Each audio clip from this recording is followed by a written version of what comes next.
after the awesomeness of Nightmare on Elm Street Part 3, Part 4 had a lot to live up to. It mostly succeeds. Scariest movie I've ever seen in a long time. I don't think I'll sleep tonight.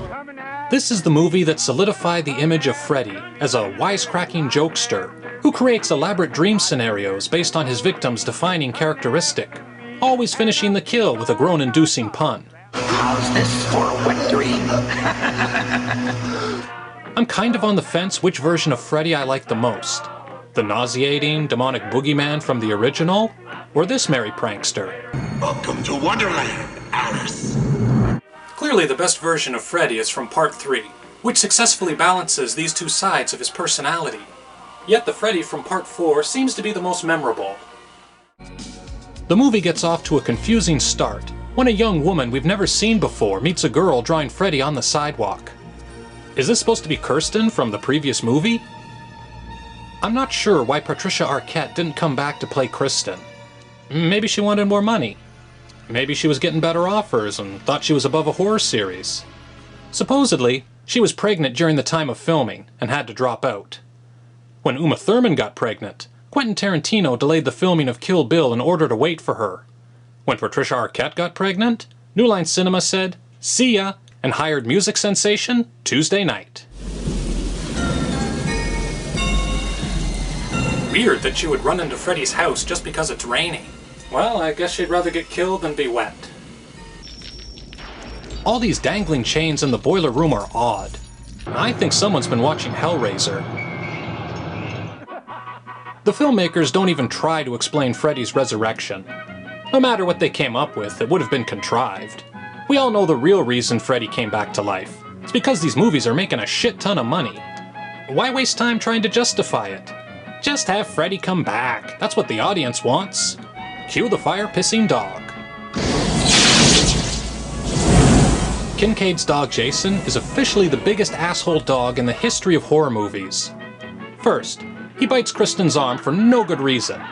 And now he brings Freddy back to life and gets his master killed? Was he not going on as many walks as he wanted?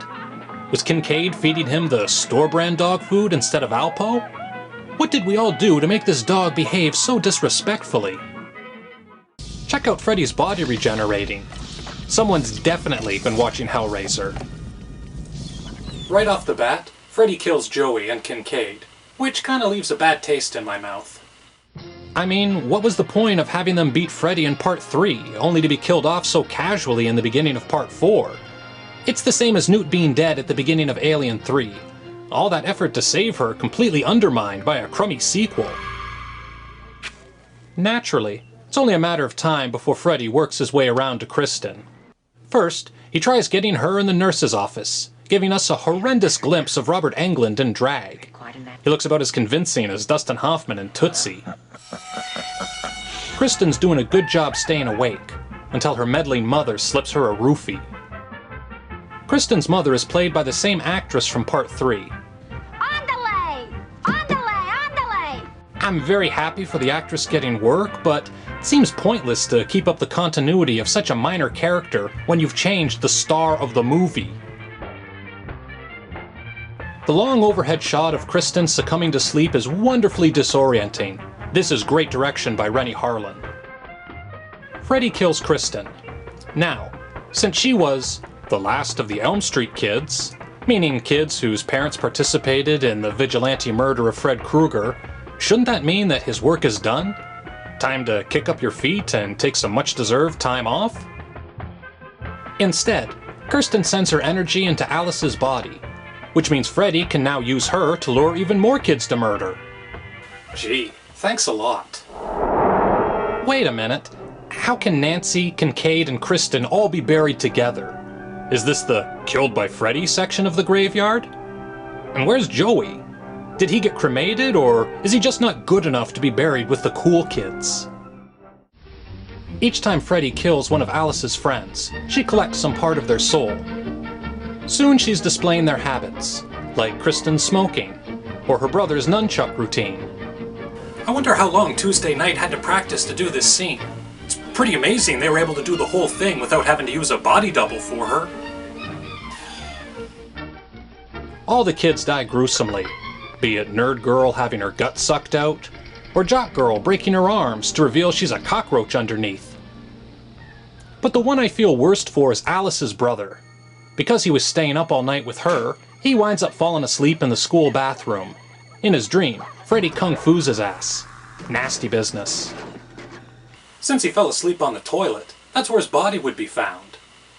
Pants around his ankle, bowl unflushed. How mortifying.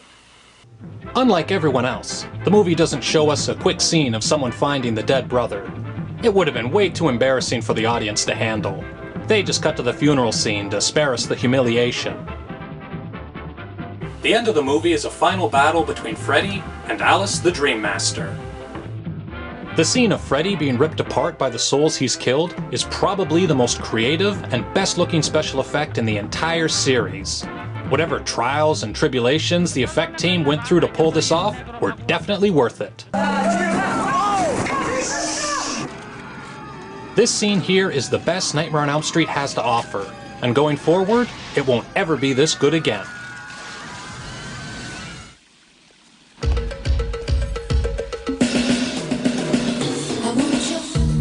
Who thought it was a good idea to roll the cast in alphabetical order?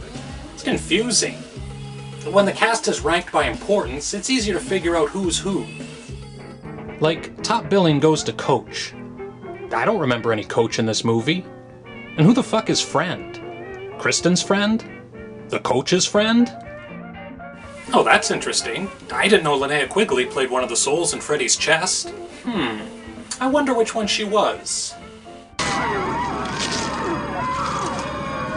Linnea, push out! Push your chest out, Linnea! Nightmare on Elm Street 4 had an even bigger box office than Part 3. So much of the movie's success is attributed to the direction of Mr. Gina Davis, Rennie Harlan, who managed to make a new installment that was exciting, fresh, and fun. Soon he was pulled into the big leagues, directing both Die Hard 2 and The Adventures of Ford Fairlane the following year. After Part 4, the audience's perception of Freddy changed completely. Nobody was afraid of him anymore. Freddy's way sociable. He's a party animal. Freddy rocks. Like Freddy's like addicting. Sure, other horror villains like Jason and Michael Myers were popular, but Freddy was outright beloved. The Freddy mania of the late 80s wound up leaving the character toothless. By now, he was no more scary than Count Chocula. And now back to Don't Just Sit There.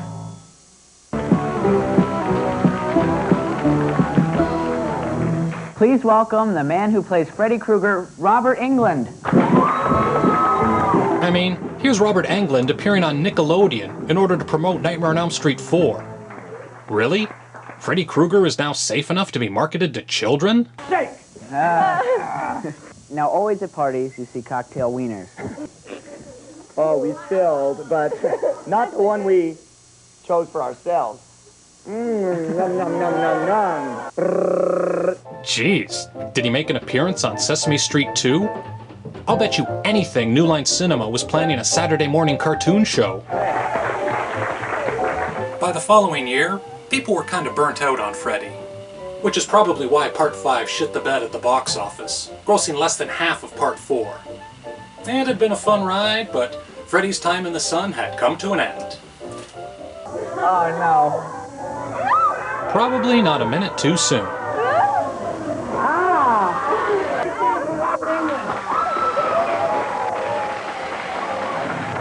Linnea, push out! Push your chest out, Linnea! Shenanigans. It's been a lot of fun, shenanigans. But now we've got to run. It's funny how the minutes seem to fly.